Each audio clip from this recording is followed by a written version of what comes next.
बाद दूसरा पार्ट है मिड ब्रेन।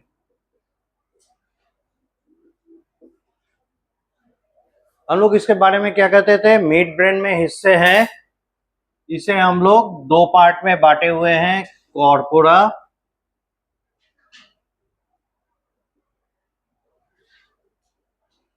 क्वाड्रिजेमाइना और इधर सेरेब्रल एडिक्वेट। ये दरअसल सेरेब्रल एडिक्वेट जो है ये एक कैनाल है।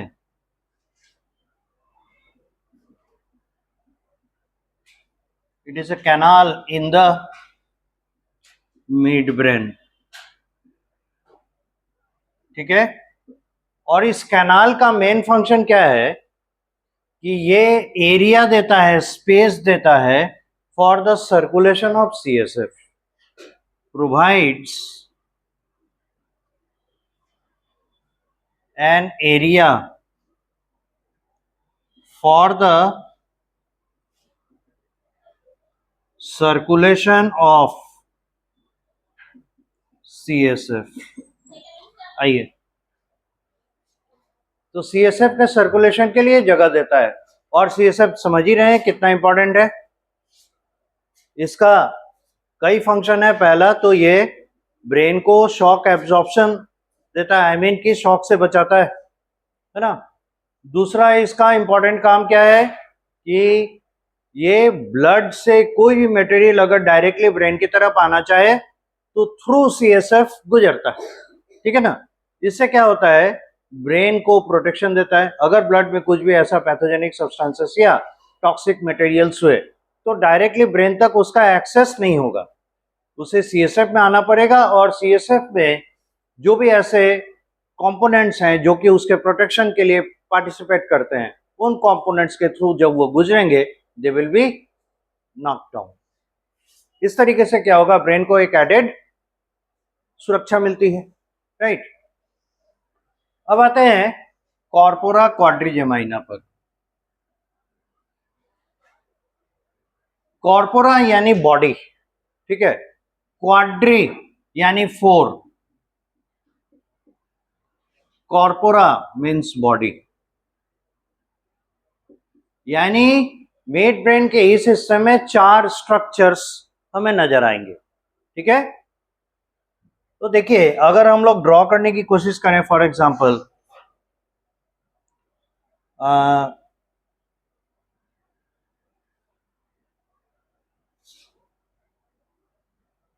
like this is thalamus,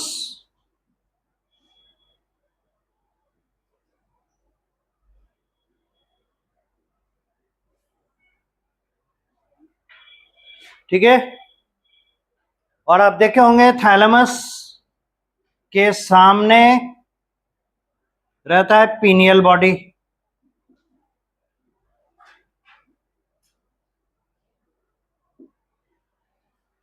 जो बनाया हुआ है किसके थ्रू, एपिथैलेमस से, ठीक है। अब यहां पर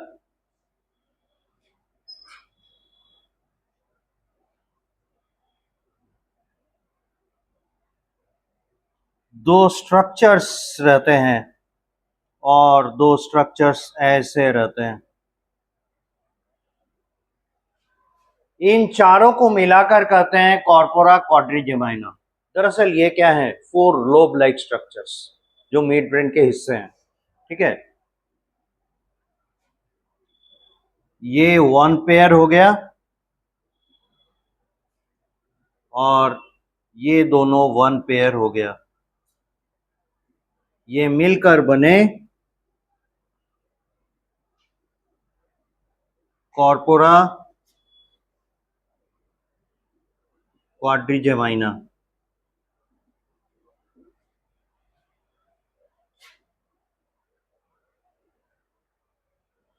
ठीक है।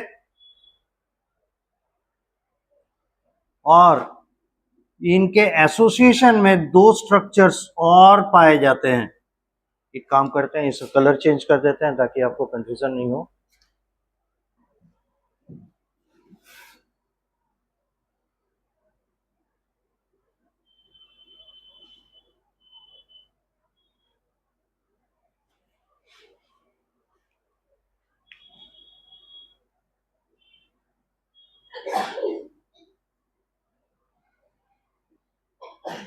इन्हें कहते हैं cerebral peduncle.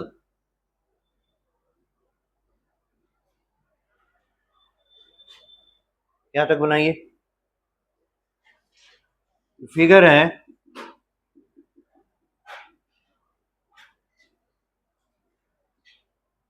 Diagrammatic representation of the midbrain.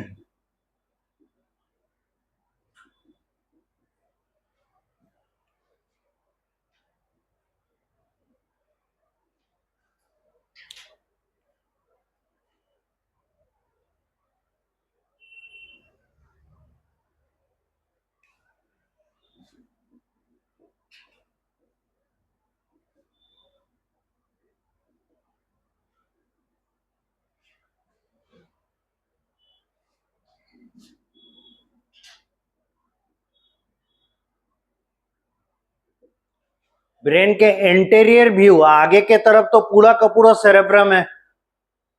Posterior view, जब बैक साइड से हम लोग देखने की कोशिश करेंगे तब ये स्ट्रक्चर्स नजर आएंगे। इसीलिए कहा brain in posterior view you will have to have this kind of vision. आपको ये दिखाई पड़ेगा।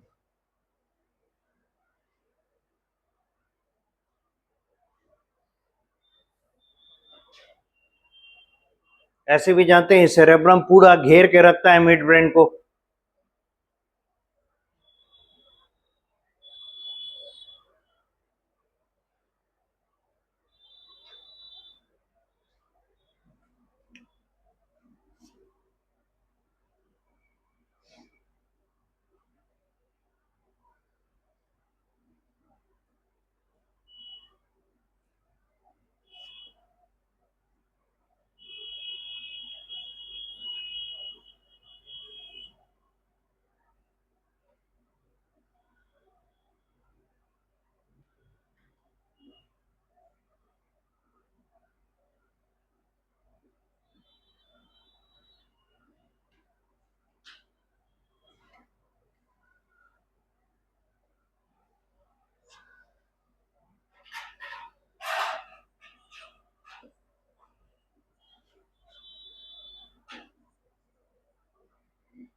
हो गया?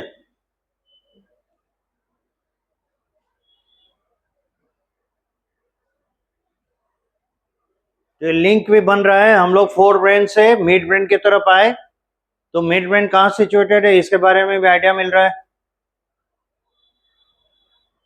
और थैलेमस, इपिथैलेमस और हाइपोथैलेमस जो डायंसेफेलॉन के पार्ट हैं वो फोर ब्रेन में ही आते हैं।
हो गया यहां तक?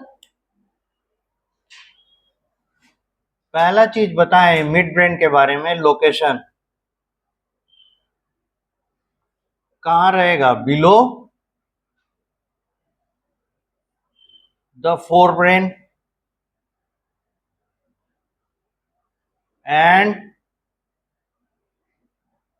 कवर्ड बाय इट,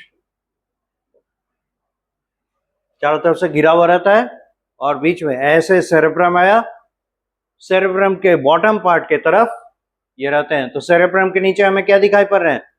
इपिथैलेमस, थैलेमस, और थैलेमस रहता है हाइपोथैलेमस के ऊपर, हाइपोथैलेमस के सामने और थैलेमस के ठीक नीचे हम लोग को मिलेगा मिड ब्रेन। ठीक है,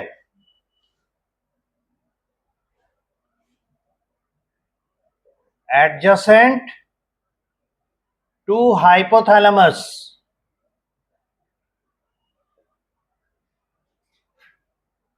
and below the thalamus is its location।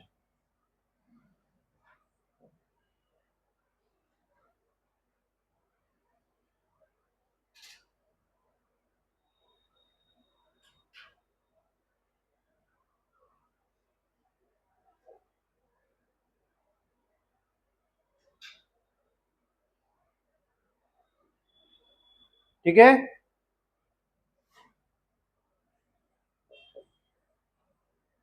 अब है कंपोनेंट्स।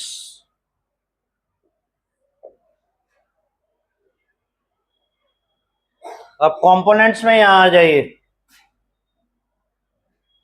कॉर्पोरा क्वाड्रिजेमाइना। ठीक है, कॉर्पोरा क्वाड्रिजेमाइना में देख रहे हैं दो ऊपर और दो नीचे ऐसे लोब लाइक स्ट्रक्चर्स हैं, है ना? तो पहले उसको लिखिए, उसके बाद बता रहे हैं।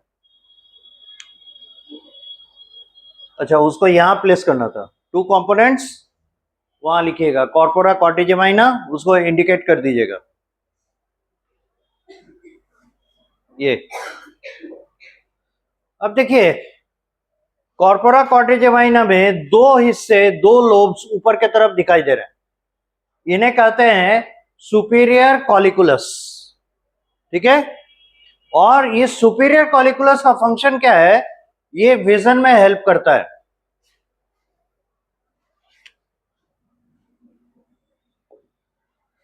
कंपोनेंट्स में हम लोग पहला लिखे हैं कॉर्पोरा क्वाड्रिजेमाइना, इसमें क्या हो जाएगा? One pair superior colliculus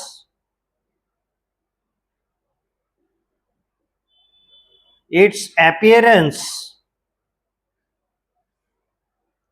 is lobe like and almost spherical, है ना? थोड़ा अंडाकार है, स्फेरिकल शेप, ऑलमोस्ट ऊपर के दो हिस्से, राइट?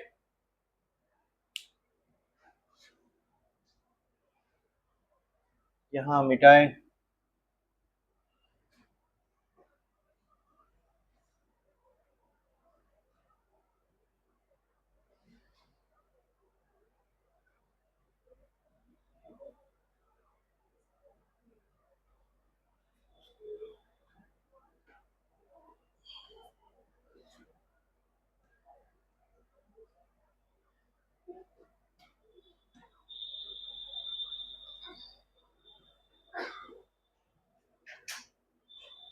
हो गया ये हिस्सा। अब इसका काम क्या है?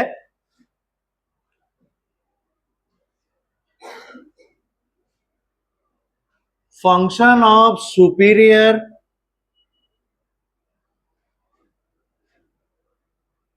colliculus is to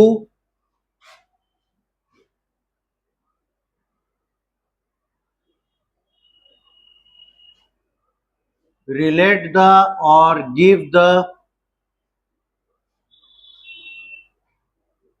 sensation for vision.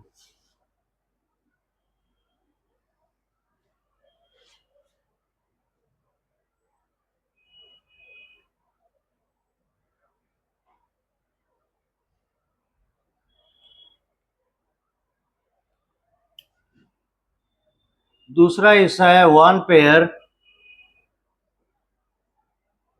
inferior colliculus.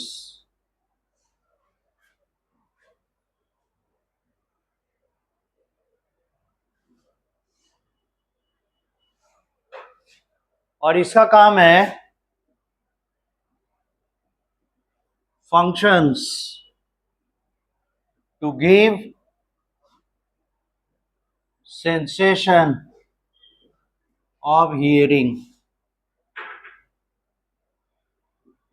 ये हियरिंग से रिलेटेड है, वो विजन से रिलेटेड है, ये हियरिंग से रिलेटेड है। कहते नहीं है कोई भी काम देख सुनकर करना, तो आप समझ लीजिए कि मिड ब्रेन को कहा जा रहा है कि तुम बढ़िया से काम करना। ये मतलब निकला ना।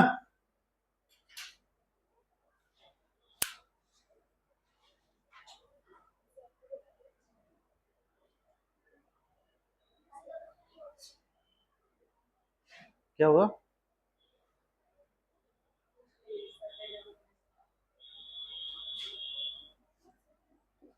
अब इसके बाद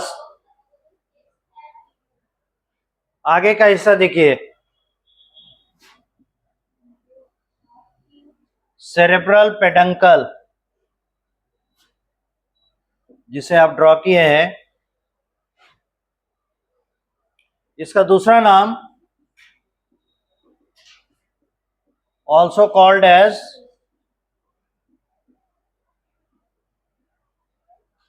क्रूरस सेरेब्री। बात नहीं, देखते भी रहते हैं, बोलते भी रहते हैं, वेरी बैड। क्रूरस सेरेब्री, इसका काम है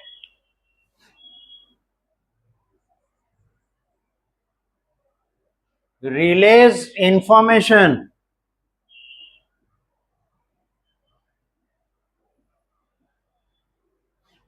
फ्रॉम हाइंड ब्रेन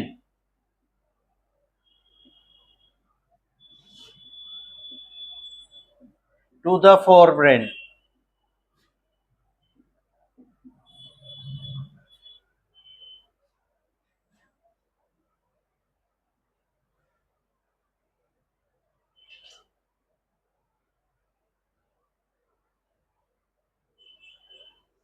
इस तरह से ये फोर ब्रेन और हाइंड ब्रेन के बीच में एक ब्रिज की तरह काम करता है इंफॉर्मेशन शेयरिंग के मामले में।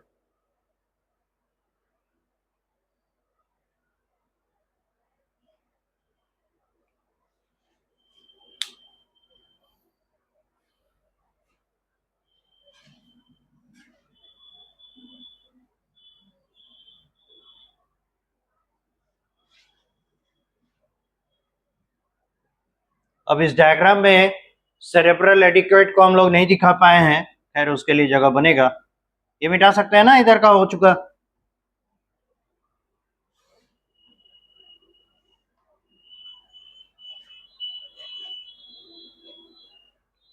अब है hind brain,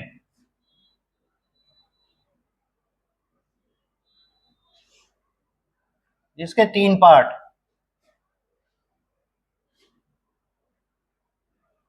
पोन्स, medulla and cerebellum.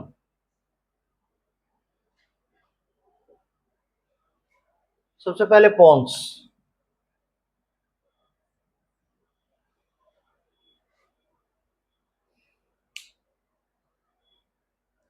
So location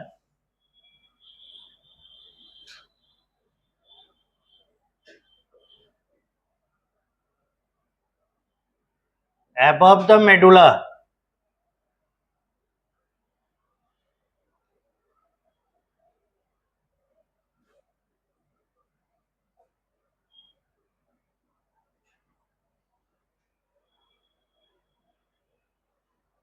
below the midbrain.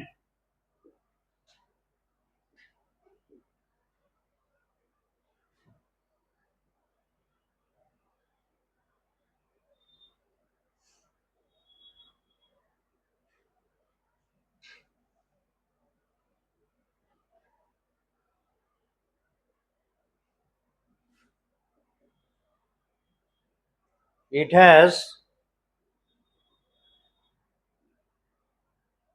pneumotactic center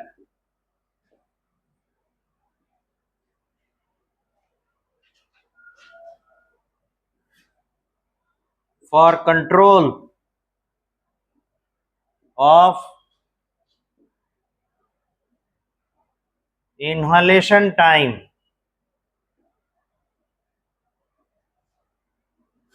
during breathing.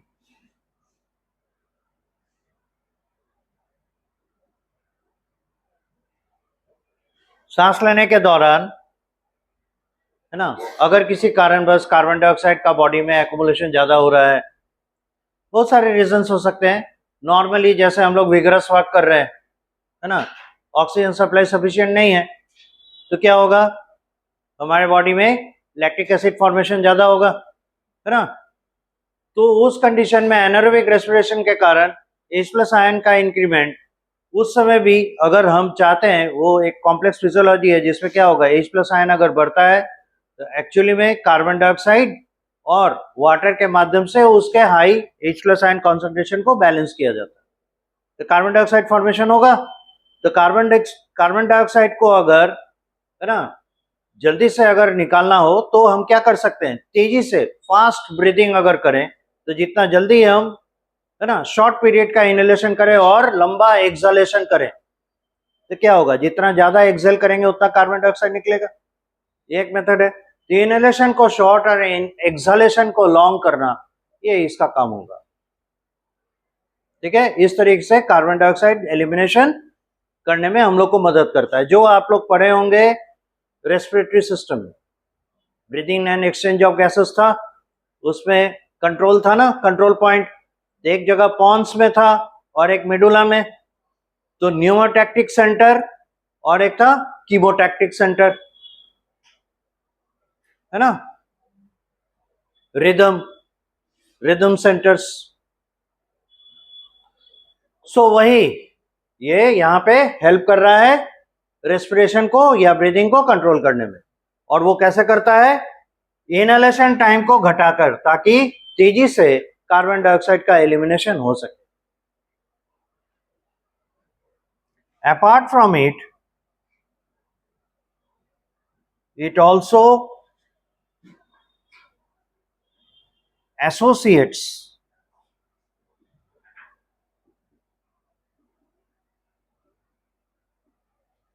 with the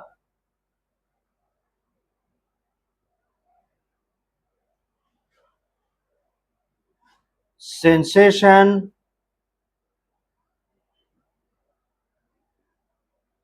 carrying towards the forebrain.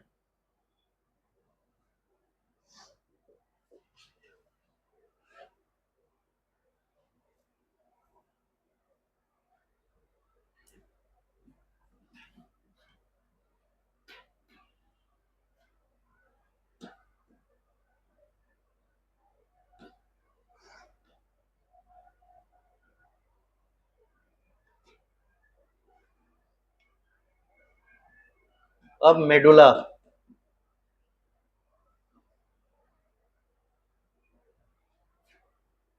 इसकी खासियत क्या है कि ये कंटिन्यूड रहता है स्पाइनल कॉर्ड के साथ.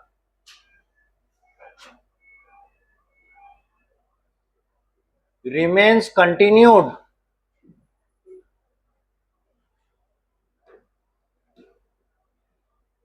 with the spinal cord. तो ऐसे कह सकते हैं कि ब्रेन ने अपना जो मैनेजर रखा है स्पाइनल कॉर्ड, उसके साथ जुड़ा हुआ किसके थ्रू रहता है, मेडुला. ठीक है. अब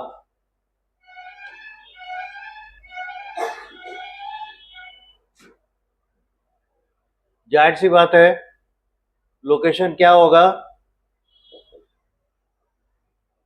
बिलो द pons and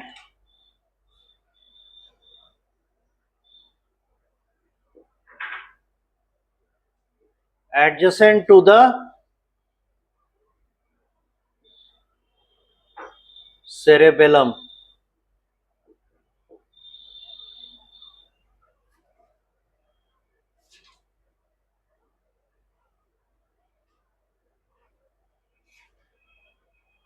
यहां नोट में एक इंपॉर्टेंट पार्ट लिखेंगे, ये जो पॉन्स है, पॉन्स का एक और इंपॉर्टेंट फंक्शन है कि ये एक्चुअली एक ब्रिज की तरह काम करता है दोनों सेरेबेलम के बीच में। जैसे सेरेब्रम के बीच में एक डायरेक्ट कांटेक्ट पॉइंट रहता है, इसको कहते हैं हम लोग कॉर्पस कैलोजम। यहां सेरेबेलम के दोनों लोब्स के बीच में एक ब्रिज की तरह रहता है पॉन्स। तो इससे आपको और क्लियर होगा कि पॉन्स का लोकेशन क्या है। The pons also serves as a bridge between the two lobes of cerebellum.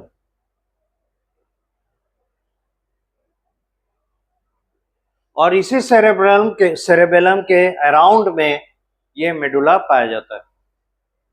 ठीक है, इस तरीके से एक कॉम्प्लेक्स नेटवर्क तैयार हो रहा है।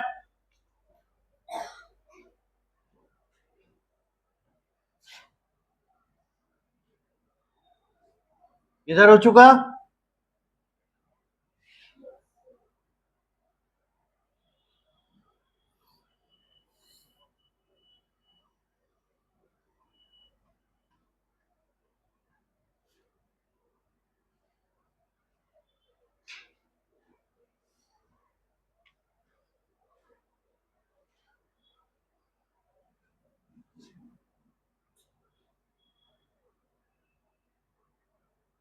Functions of medulla.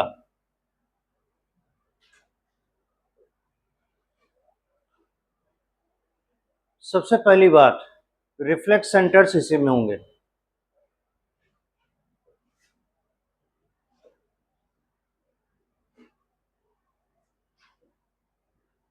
Reflex centers are here for sneezing,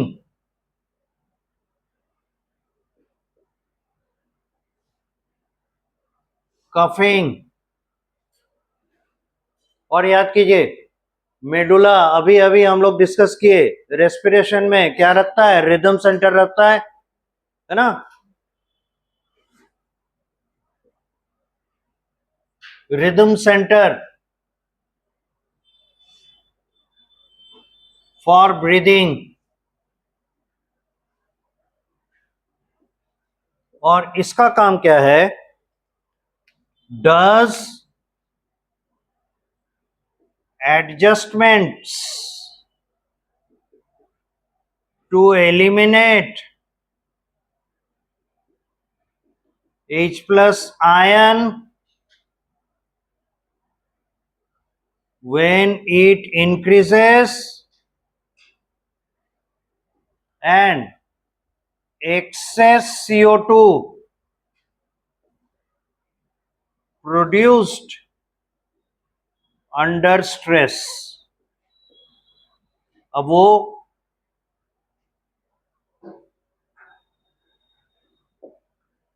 किसी फिजियोलॉजिकल प्रॉब्लम के वजह से हो, पैथोलॉजिकल प्रॉब्लम की वजह से हो, पर अगर कार्बन डाइऑक्साइड और H+ आयंस अगर बढ़ते हैं, रिदम सेंटर कंट्रोल करेगा कहाँ का, मेडुला का, ताकि इनके लेवल को घटाकर प्रॉपर लिमिट में लाया जा सके।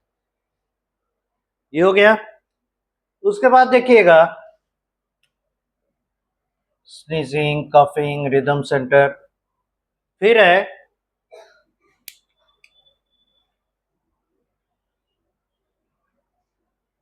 Heart rate control centre.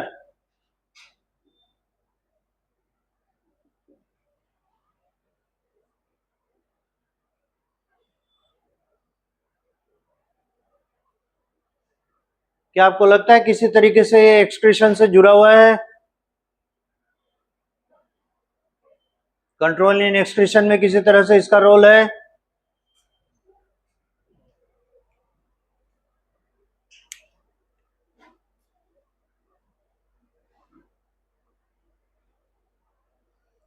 ऑस्मोरिसेप्टर्स किसको रिपोर्ट करते हैं?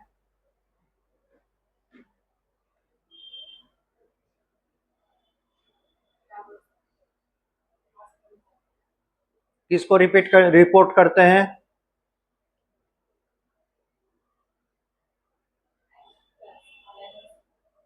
हाँ प्लस, पर इनका कनेक्शन किन के थ्रू बनता है? मतलब ये अगर फॉर एग्जांपल ऑस्मोरिसेप्टर्स अगर एक्टिवेट हो गए तो इसको सेंस कौन करेगा?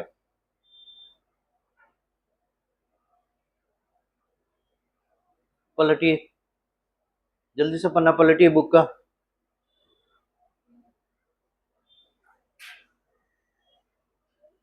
आज ही बुक नहीं निकाले। एक्सटेंशन में जाइए, कंट्रोल में आइए, कंट्रोल ऑफ किडनी फंक्शन, और बाद में होगा डिजीजेस के पहले।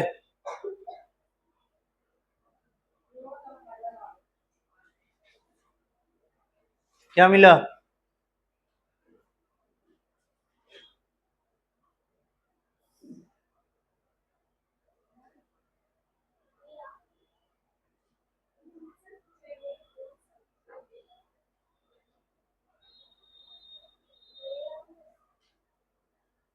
नहीं मिला?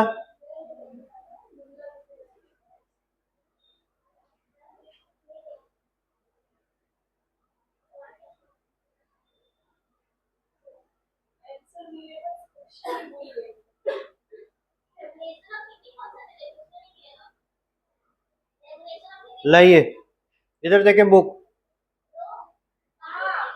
मिला?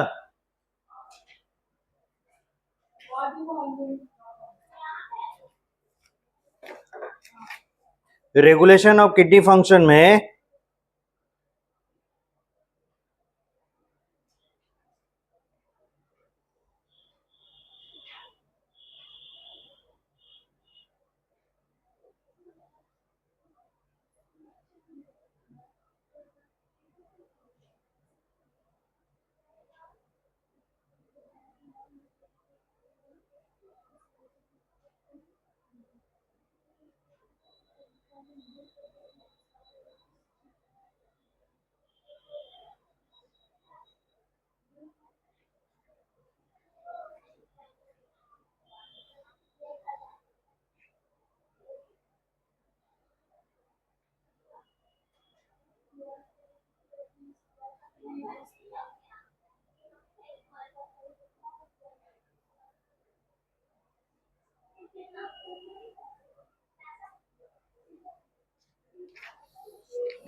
इनका एसोसिएशन हाइपोथैलेमस से रहता है। सो हार्ट रेट कंट्रोल,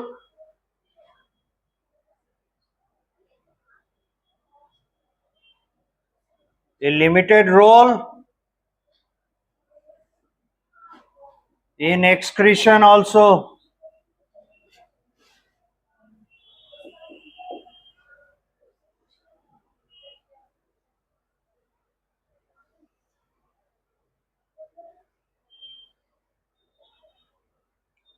यहां तक आए मेडुला के फंक्शन में, और इसके साथ है it communicates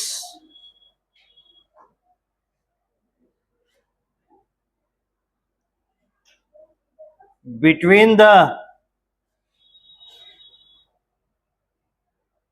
cerebrum, cerebellum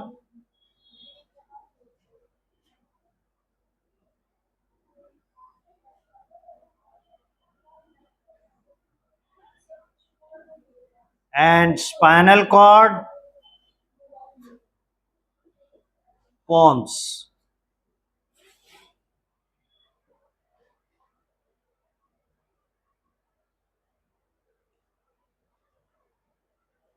इस तरीके से मेडुला सर्व करता है ब्रेन के फंक्शंस को.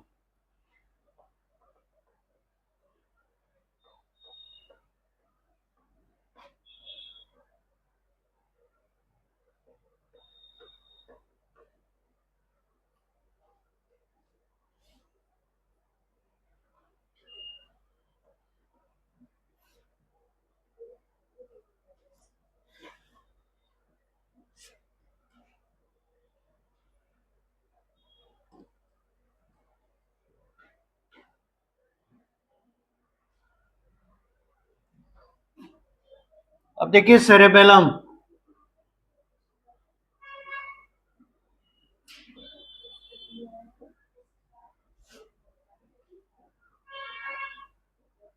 Like cerebrum, it has also two lobes.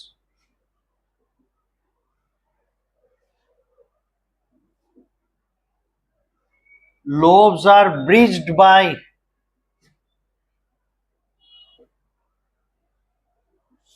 pons, part of the hindbrain.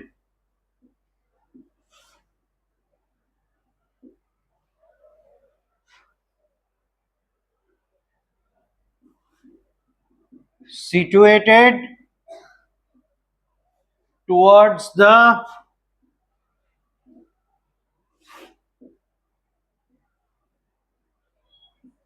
backside of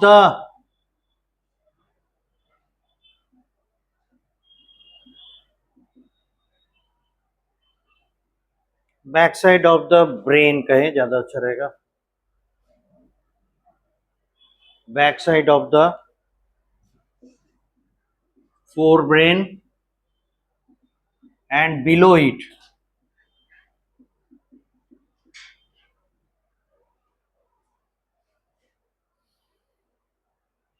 अब इसका काम होता है, it controls the muscular rhythm.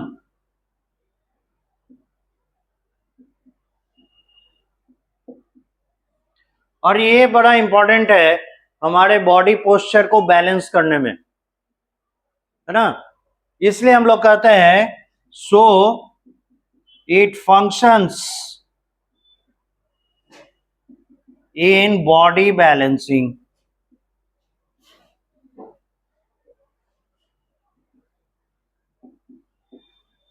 अब देखिए किन एक्टिविटीज में बॉडी बैलेंस करने की जरूरत पड़ती है. तो जितने परफॉर्मिंग आर्ट्स हैं, जितने स्पोर्ट्स हैं, है ना, इन सभी में, आर्ट्स में और स्पोर्ट्स में जिसमें हमारा बॉडी मूवमेंट होता है, उस कंडीशन में हमारे पोस्चर को इरेक्ट रखने की जिम्मेदारी इसी की है ताकि हम गिर ना पड़े. फर्ज कीजिए ऐसा सिचुएशन, बॉल पकड़ने के लिए दौड़ रहे हैं, धड़ाम से गिर गए, दौड़े गिर गए. इसका मतलब क्या, सेरेबेलम ठीक से काम नहीं कर पा रहा है. तो इसका इम्पैक्ट क्या है, functions in body balancing. It helps in performing arts like dancing,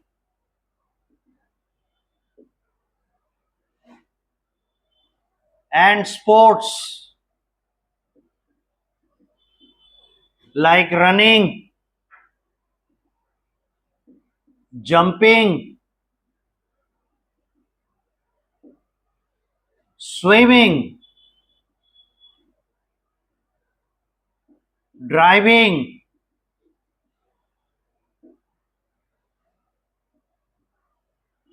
skating, skiing,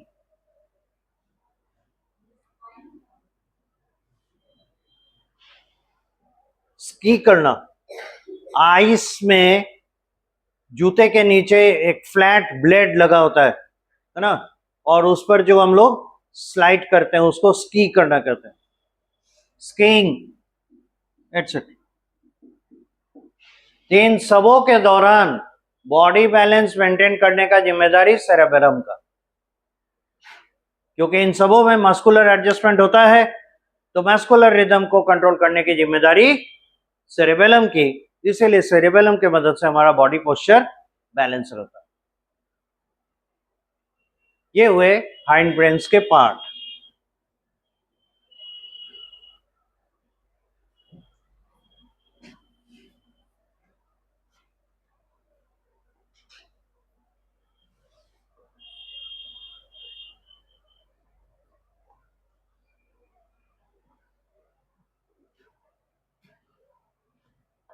हो गया उस तरफ।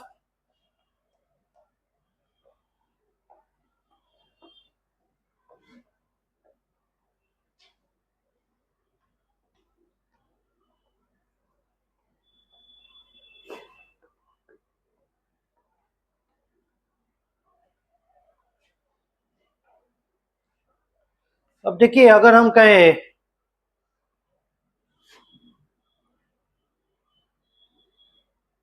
CSF circulation path in the brain, हालांकि ये है नहीं, फिर भी जान के रखें।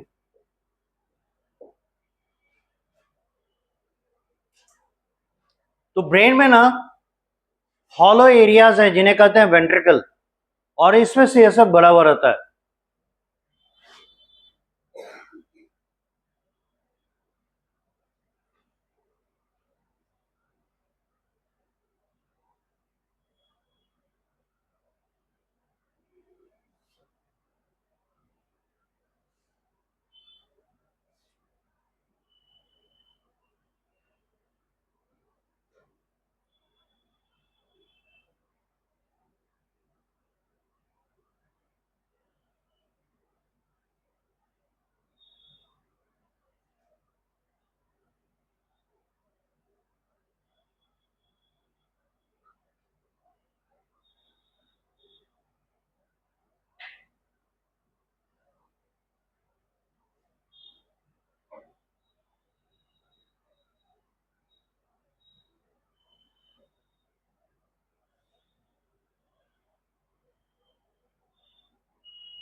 देखिए,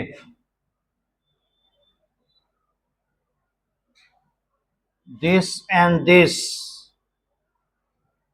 आर सेरेब्रम। पहले ध्यान से देखिएगा, बनाना नहीं है, इधर ध्यान दीजिए। दिस टू आर सेरेब्रम, दो हेमिस्फीयर्स हैं, है ना, इन्हें जोड़ के रखा हुआ है कौन सा हिस्सा?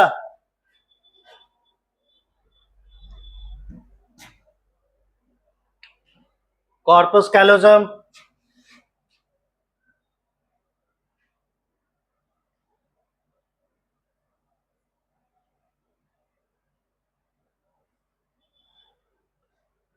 अब सेरेब्रम से नीचे की तरफ आते हैं तो क्या हम लोग को मिलता है? Mid brain.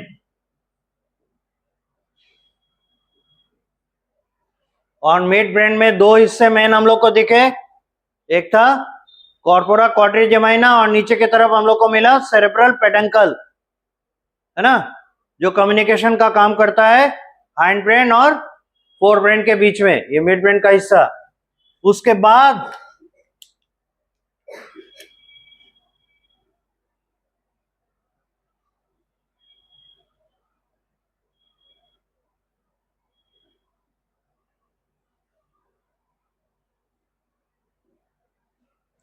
हमें मिलता है हाइंड ब्रेन, और हाइंड ब्रेन में दो लोब की तरह अभी अभी क्या दिखा, सेरेबेलम, और आपको बताएं सेरेबेलम दोनों लोब के बीच में फिर बना रहे, अभी मना किए ना, पहले समझिएगा नहीं तो कैसे काम चलेगा। सेरेबेलम के बीच में एक ब्रिज की तरह काम करता है कौन, पोन्स। तो this area is pons. Pons किसके ऊपर स्थित रहता है, मेडुला।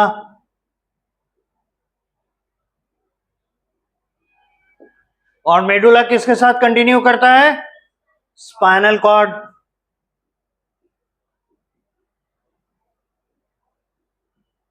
ठीक है, तो ब्रेन एंड स्पाइनल कॉर्ड इस तरीके से दिखाई देंगे। जब ऐसे लॉन्गिट्यूडिनल सेक्शन आप काटेंगे उसमें आपको बीच में ऐसे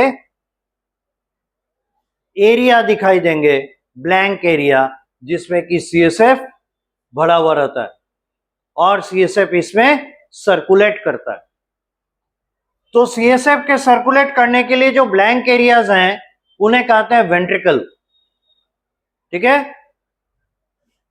तो यहां जो हम लोग को मिल रहा है, सेरेब्रम में दो वेंट्रिकल, इसे और इसे, इस एंटायर वेंट्रिकल को और इस एंटायर वेंट्रिकल को कहते हैं लैटरल वेंट्रिकल्स। और ये हो गए दो, हो गए ना, लेफ्ट एंड राइट। दोनों के बीच में जो कांटेक्ट एस्टेब्लिश कर रहा है, ये एक कैनाल की तरह, इसे कहते हैं फोरामेन ऑफ मोनरो।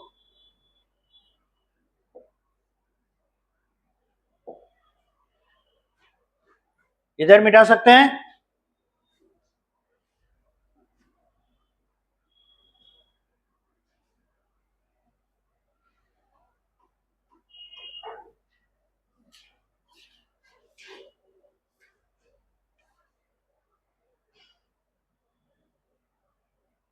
और ये है थर्ड वेंट्रिकल।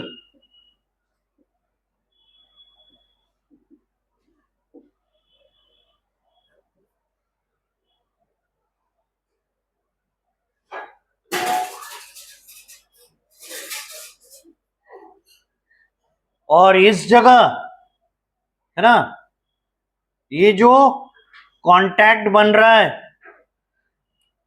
थर्ड वेंट्रिकल और फोर्थ वेंट्रिकल के बीच में, ये है सेरेब्रल एडिक्वेट।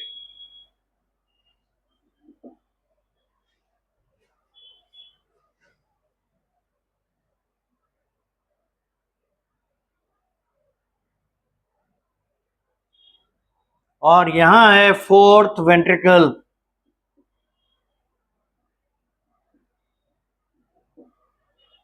फोर्थ वेंट्रिकल आगे कंटिन्यू हो जाता है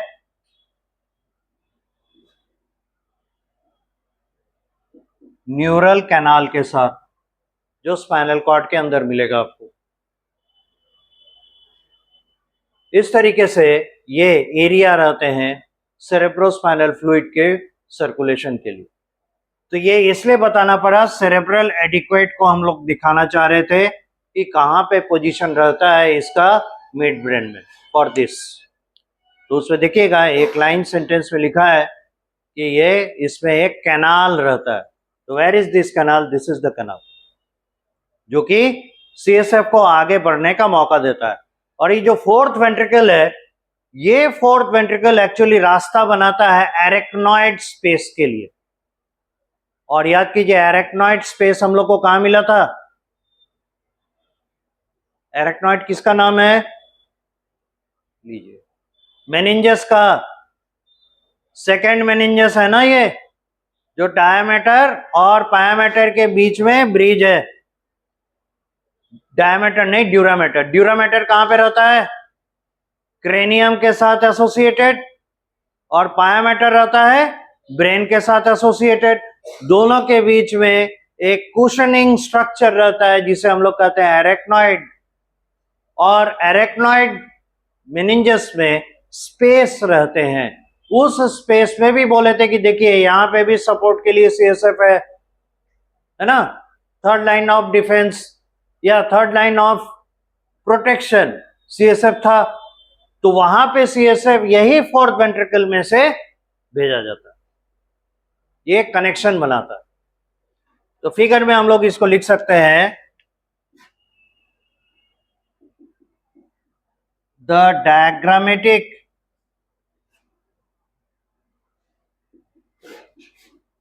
representation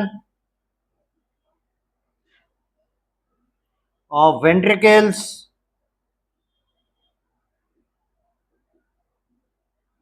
in the brain of human। और जब आप फ्रॉग पढ़ेंगे, फ्रॉग के भी ब्रेन को इसी तरीके से हम लोग दिखाने की कोशिश करेंगे।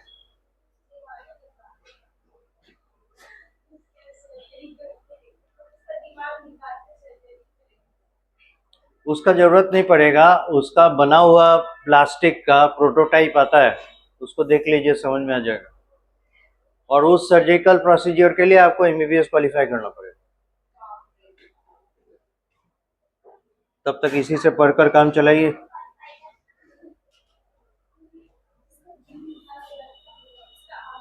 फिर गप करने लग गए।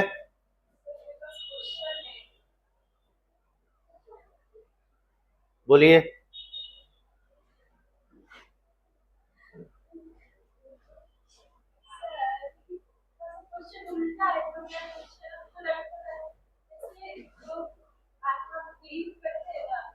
Related to your book.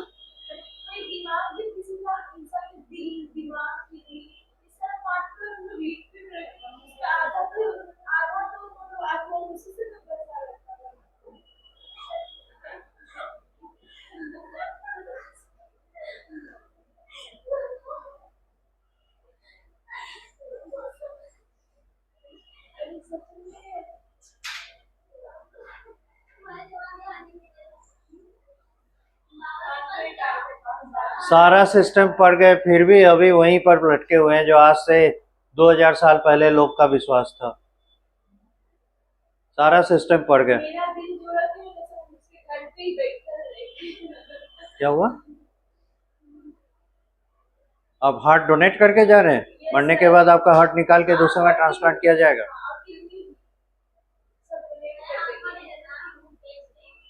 अच्छी बात है, करना चाहिए, ऑर्गन डोनेशन तो करना ही चाहिए।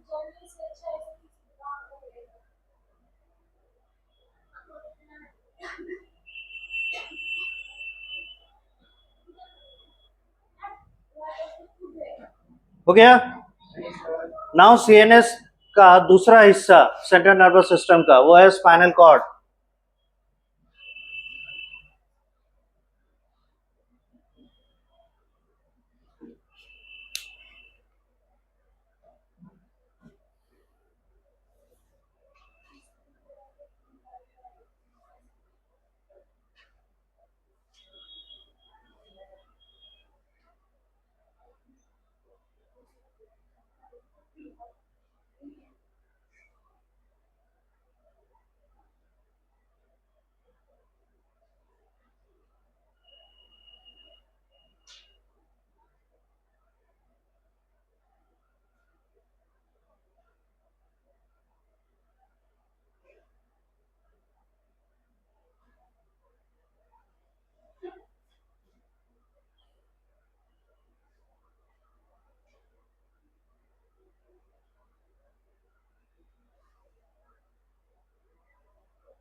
हो जाए तो बताइए, आगे बढ़े हम लोग।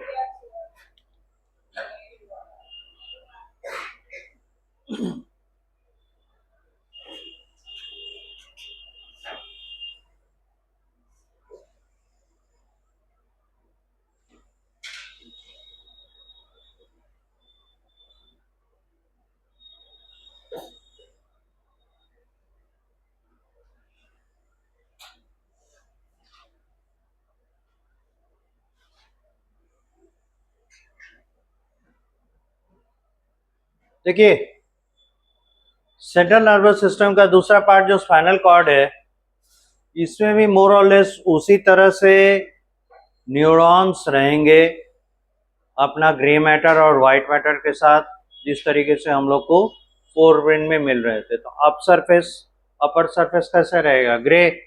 लोअर सरफेस कैसा रहेगा? वाइट, है ना। तो ग्रे रहने के पीछे रीजन क्या है? जितने भी साइटॉन्स है सबका जमघट ऊपर के सरफेस की तरफ, और जो एक्सॉन है वो नीचे के सरफेस की तरफ, ताकि वो आगे बढ़ सके और आपस में कनेक्शन बनाए। तो अगर हम लोग उसको रिप्रेजेंट करने की कोशिश करें,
this is how we can represent the spinal cord.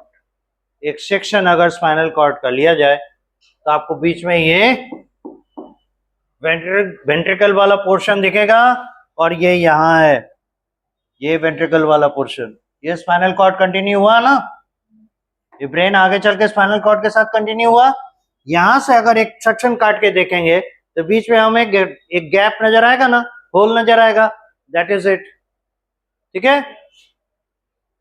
अब देखिए, इसमें ग्रे मैटर भी होगा, व्हाइट मैटर भी होगा, और आप जानते हैं साइटॉन छोटा, एक्सॉन बड़ा, क्योंकि ये लंबा काफी ज्यादा होता है, ब्रांचेस आते हैं। तो यहां पे हमें व्हाइट मैटर दिखाई दे रहा है, बीच में ग्रे मैटर है ना। और ब्रेन की तरह इसे भी सपोर्ट दिया हुआ है। तो just above the spinal cord हमें मिलेगा पाया मैटर, उसके बाद एरेक्नॉइड स्पेस, इसीलिए इसे नेटवर्क की तरह दिखा है, उसके ऊपर ड्यूरा मैटर, और यहां ड्यूरा मैटर किसके साथ जुड़ा हुआ रहेगा? Inner surface of the vertebral column. याद कीजिए वर्टिब्री कितने होते थे? 96, 26, 26। क्या हो गया? वर्टिब्रल कॉलम नहीं याद आ रहा है? तब से बोल रहे हैं 26 नहीं समझ में आ रहा है?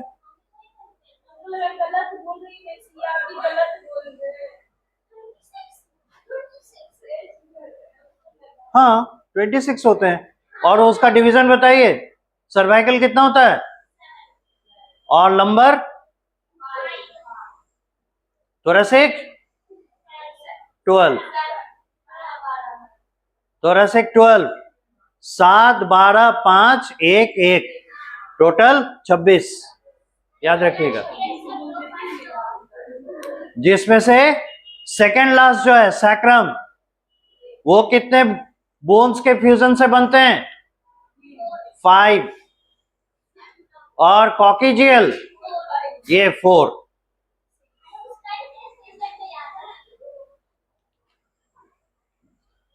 चलिए कम से कम एक सिस्टम दूसरे सिस्टम के साथ रिलेट हो रहा है ना। यही इंटीग्रेशन आपको मेडिकल साइंस का है ना एक ब्यूटी है actually.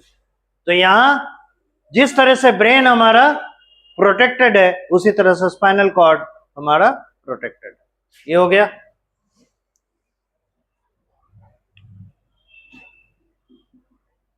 its 3 levels of protection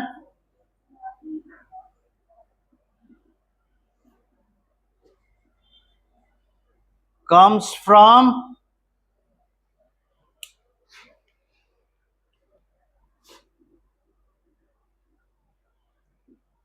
bony cavity of vertebral column,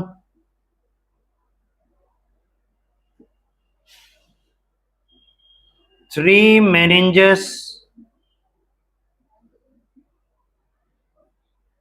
CSF.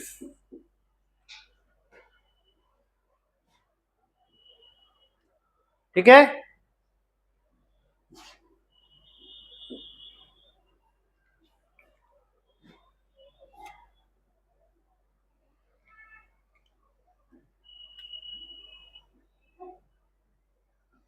Starts from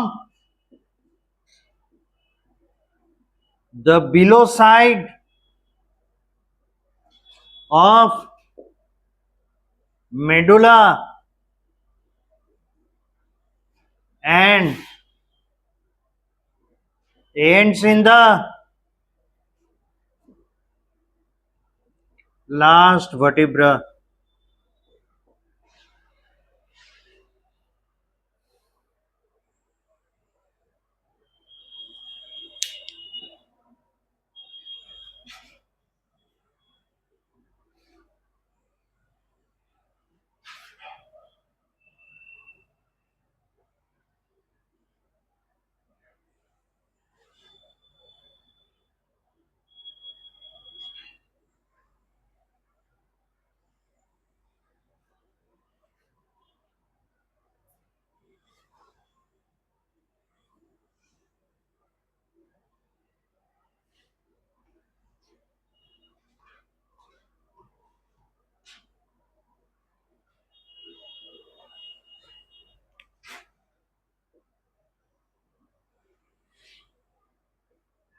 Function: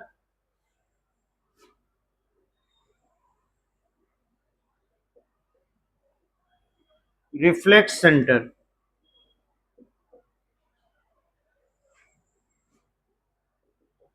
It is a kind of quick response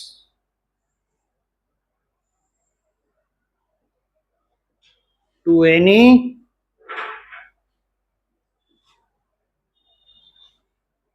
sudden activity, अचानक से किसी होने वाले एक्शन के अगेंस्ट में जो रिएक्शन दिया जाता है ये उसी रिफ्लेक्स को कंट्रोल करता है। क्योंकि ये शॉर्ट टाइम डिसीजन है, इसके लिए एनालिटिकल थॉट्स का, एनालिटिकल एक्टिविटी का जरूरत नहीं है, इसलिए ब्रेन यानी सेरेब्रल कॉर्टेक्स इसमें पार्टिसिपेट नहीं करता, ये स्पाइनल कॉर्ड लेवल पे ही हैंडल होता है। ठीक है, तो क्विक रेस्पॉन्सेस इनके वजह से आते हैं।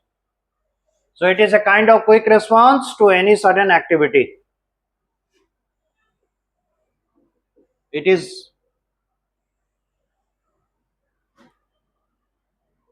not requiring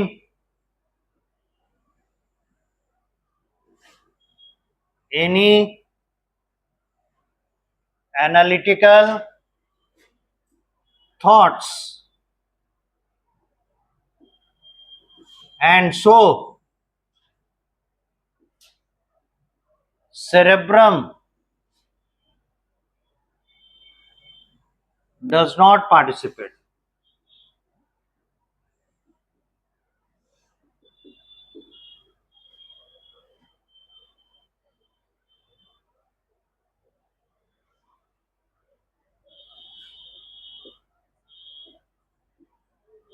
The reflex is given in a form of arc called reflex arc.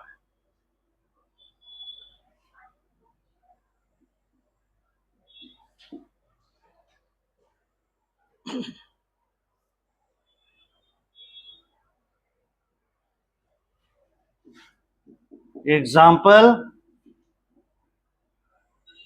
by knee jerk